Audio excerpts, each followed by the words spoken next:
আপনার এই গর্ভ থেকে জন্মাবে আগামীর সালাহুদ্দিন আল আইয়ুবী। আপনার গর্ভ থেকেই জন্মাবে ইমাম আল মাহদি আল মুনতাজার। আপনার পেট থেকে জন্মাবে আবু সাইদের মতো বীর সৈনিক।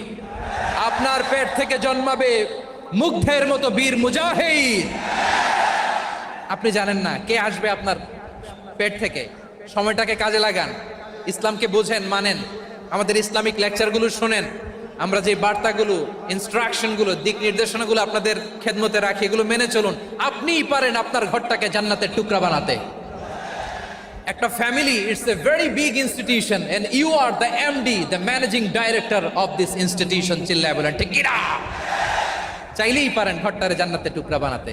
5 ওয়াক্ত সালাত, রমাদানের রোজা, নিজের চরিত্রের হেফাজত, ও আতাআত বালাহা, স্বামীর আনুগত্য, এটাতে অনেকে ভুল করে থাকে। হায় রে আমার বোনেরা,